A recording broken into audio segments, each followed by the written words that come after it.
Assalamualaikum warahmatullahi wabarakatuh. Hello friends, welcome to our video presentation from the group 1 in the English in Text class. I am Alwi Muhammad, the representative from the first group, and the member of the first group there are Rika Feriyanti, Regita Hidayatun, me, Alwi Muhammad, and Nadya Putri Salsabila.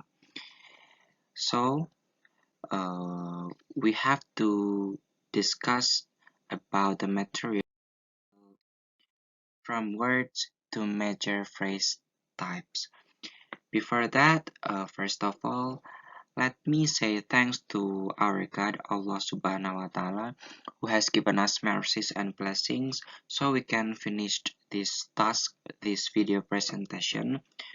There are many obstacles and troubles, but we can conquer it well and make it just for you guys.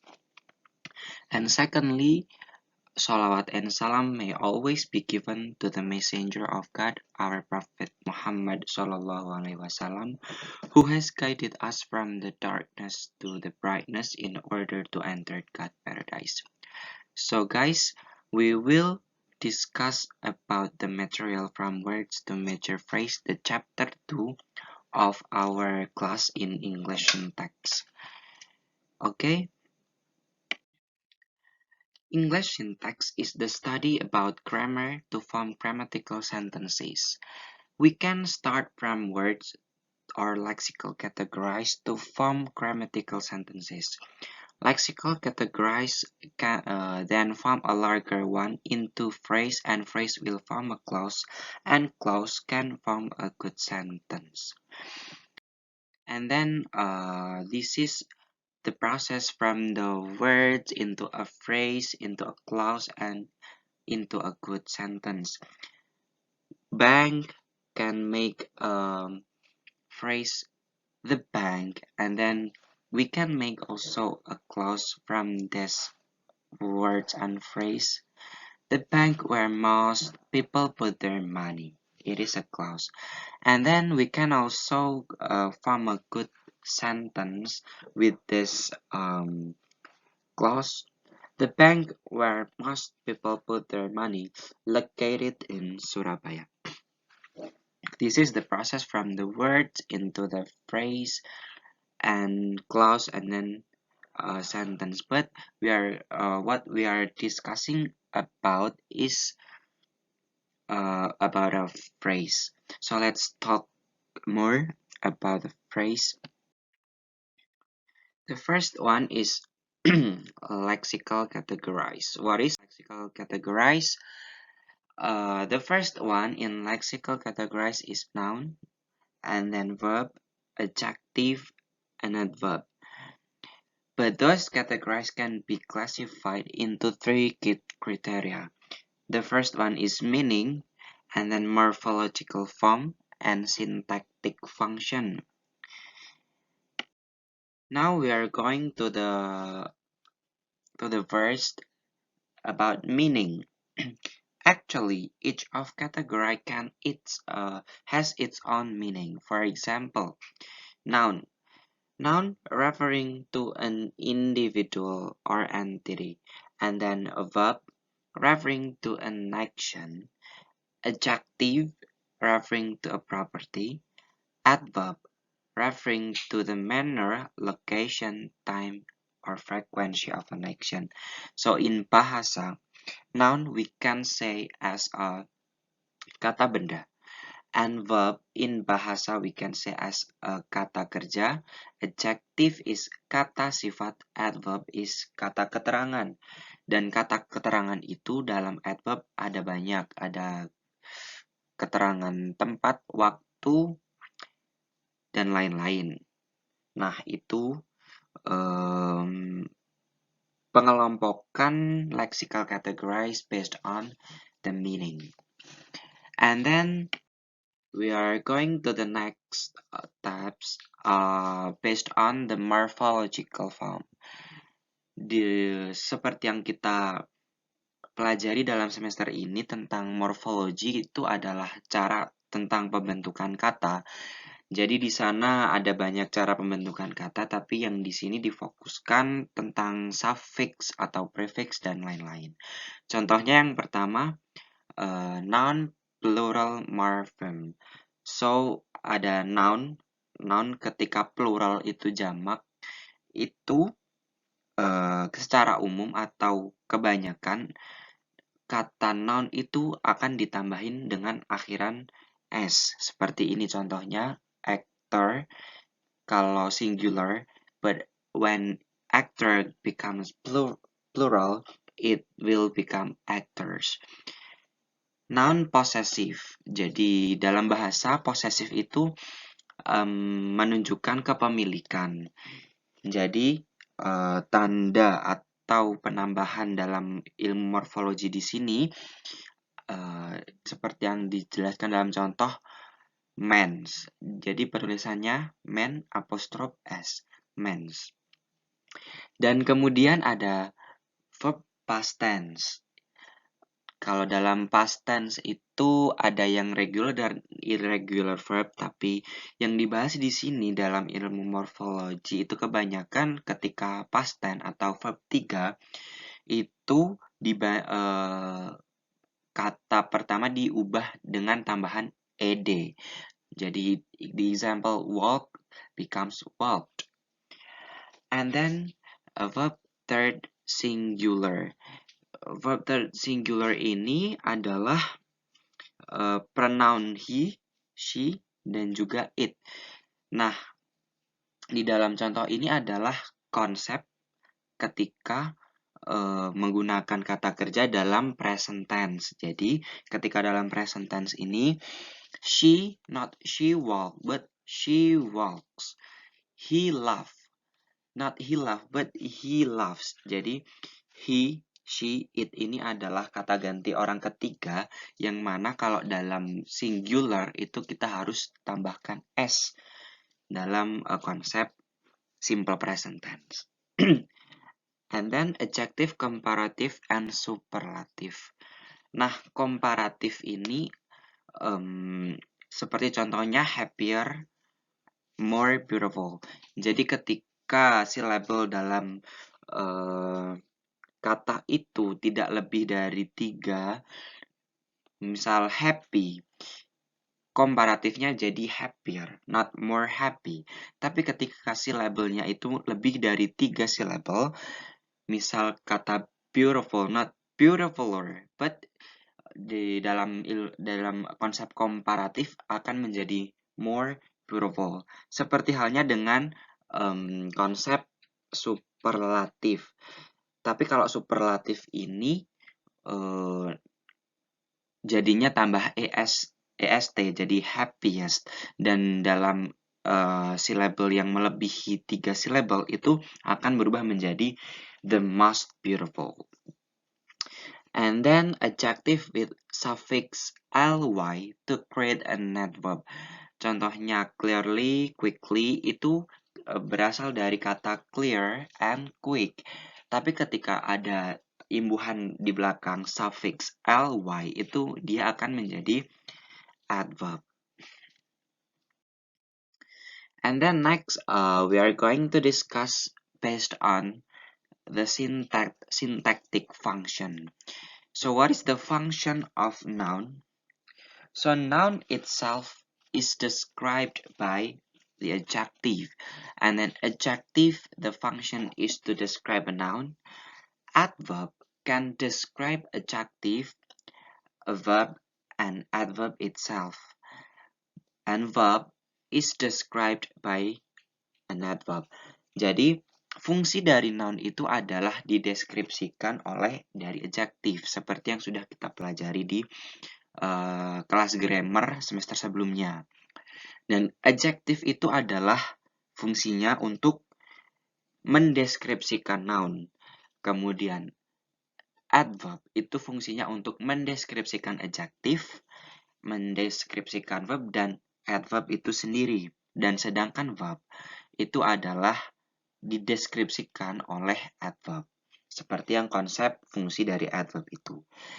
And another lexical categories like preposition, determiner, conjunction, possessive, quantifiers, and demonstrative. Jadi preposition itu adalah kata keterangan tempat, ada in, on, at, itu adalah preposition. Kemudian determiner itu ada a, an, the, this, that. Itu juga udah kita pelajari di semester sebelumnya. Conjunction itu kata hubung. Fanboys, for, and, but, or, so, yet, fanboys. Kemudian possessive itu menunjukkan tadi kepemilikan. My, your, his, her, our, its, or another possessive. And then quantifiers, some, much, many, a lot of, fewer, and another. And then demonstrative is this and those. Jadi demonstrative ini hanya ada this sama those yang pada dasarnya adalah bentuk plural dari this dan juga that. And then grammar with lexical categories.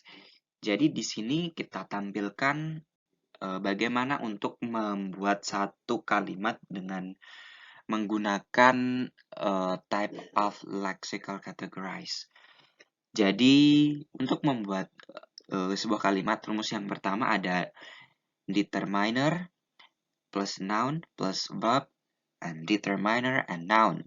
Ini yang tanpa adjektif. Yang rumus kedua ada menggunakan adjektif, yang mana letak dari adjektif itu sendiri adalah di depan dari noun, seperti fungsi yang sudah kita jelaskan tadi bahwasanya fungsi dari adjektif itu sendiri adalah untuk mendeskripsikan noun. Bisa dilihat di contoh seperti ini. A handsome boy sing a beautiful song. So, a handsome, ini adalah determiner, handsome adjective, and boy itu noun. Dan fungsi dari handsome ini adalah untuk mendeskripsikan si boy. Adjective mendeskripsikan noun. Seperti itu konsep dari sentence. Sebenarnya ada banyak lagi yang berdasarkan modul yang sudah dibagikan, tetapi di PowerPoint ini kita tampilkan seperti ini. Jika nanti ada yang masih belum jelas, ada pertanyaan, bisa ditanyakan kepada kita di Google Classroom ataupun di WhatsApp, kita bisa diskusi di sana. Okay, next we are going to discuss about a phrasal categories. So, tadi kita sudah berbicara mengenai words. Word itu adalah basic dari komponen dalam sebuah kalimat yang tadi sudah dijelaskan ada banyak. Ada noun, ada adjective, verb, adverb, preposition, conjunction, dan lain-lain. Itu adalah salah satu komponen untuk membuat phrase. So it is the type of phrase. The first one is cleft. The cleft construction focused in the phrase position in the pattern it is or was, and then followed by a phrase that blah blah blah. Look at the example here. We have a sentence. The policeman met several young students in the park.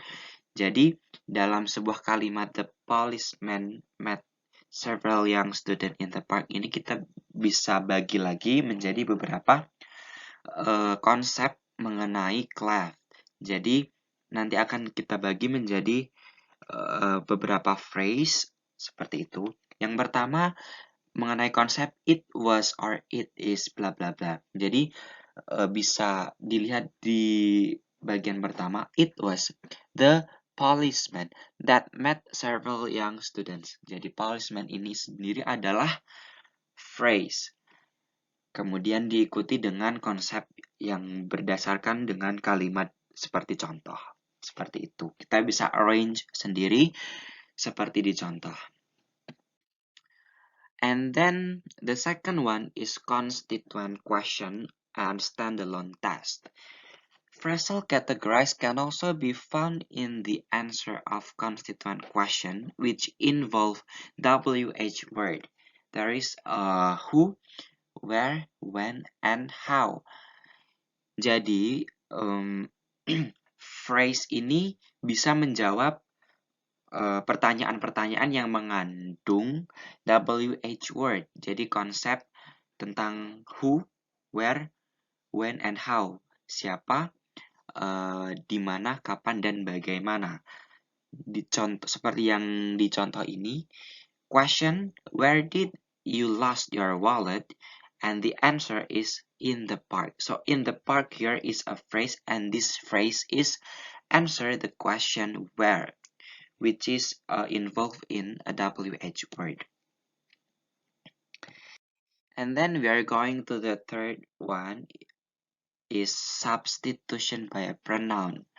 So macam-macam pronoun ini ada apa aja? Jadi pronouns itu are, you, they, we.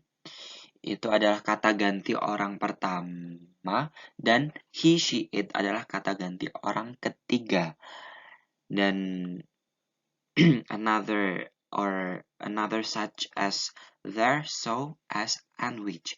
And then contohnya, phrase ini, the man who is standing next to the door, itu adalah sebuah phrase can be replaced by pronoun he. Jadi kata the man who is standing next to the door ini bisa digantikan hanya dengan pronoun he. Seperti itu.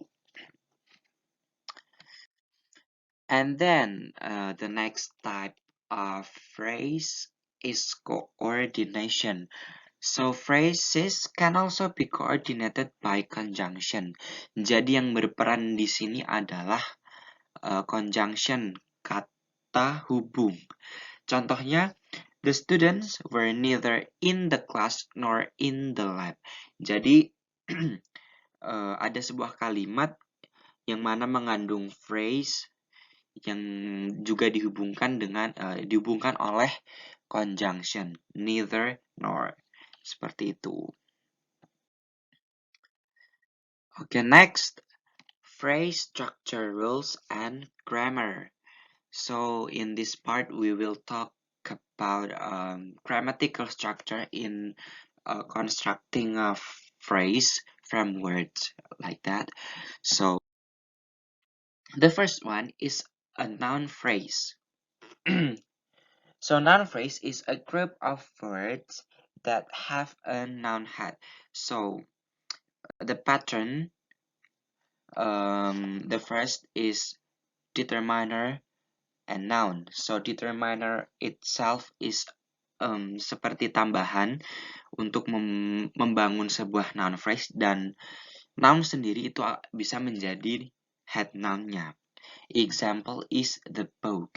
The itu adalah determiner dan book itu adalah noun.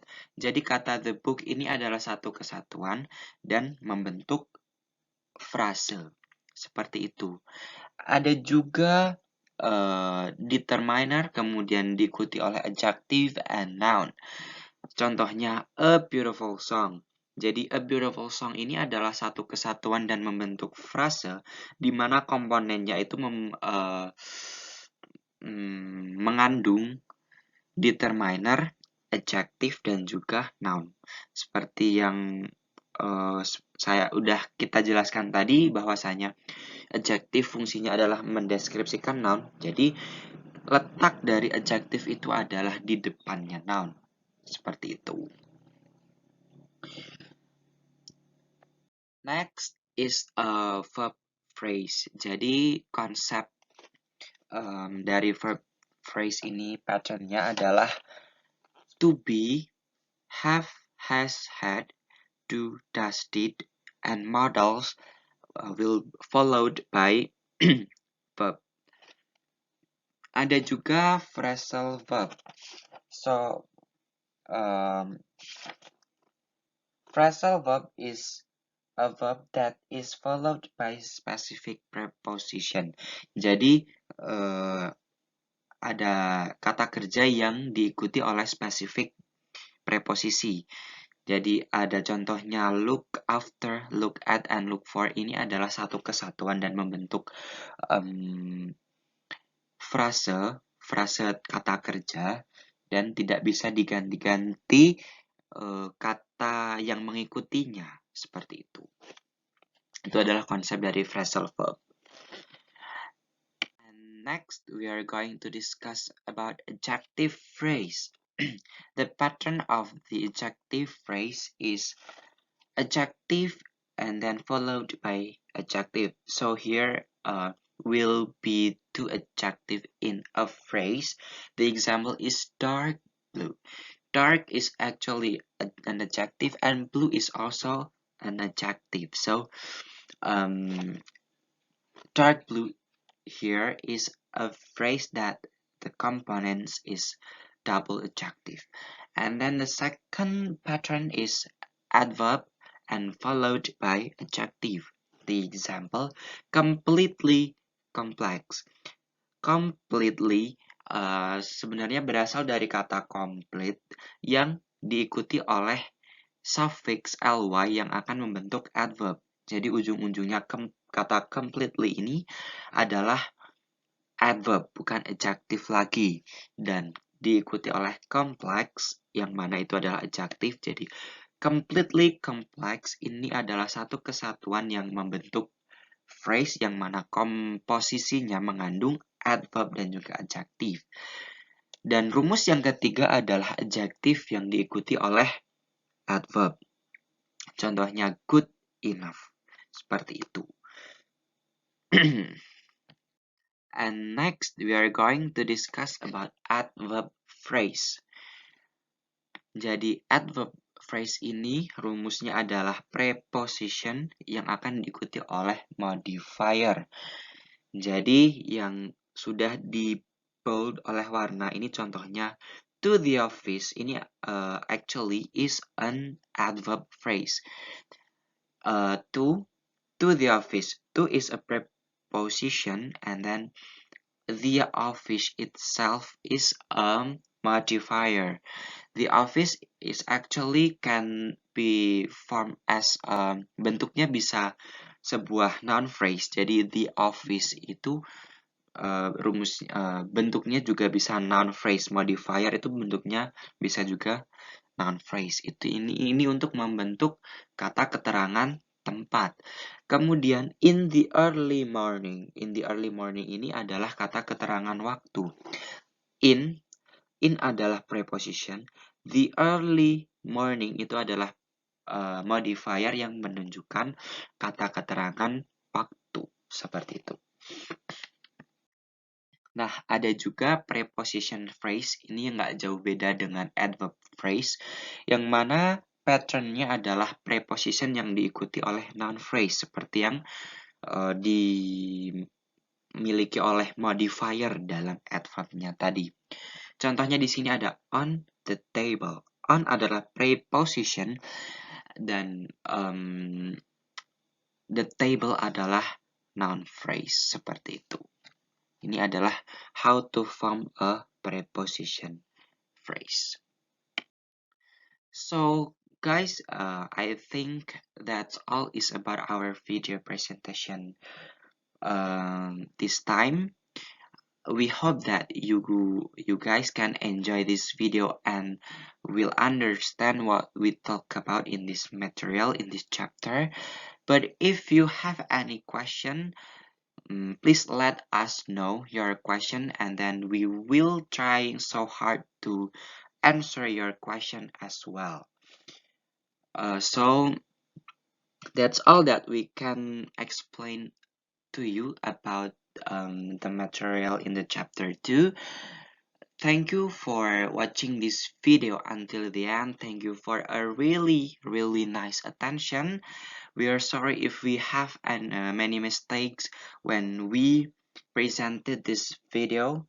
See you to the next occasion and thank you. Wassalamualaikum warahmatullahi wabarakatuh.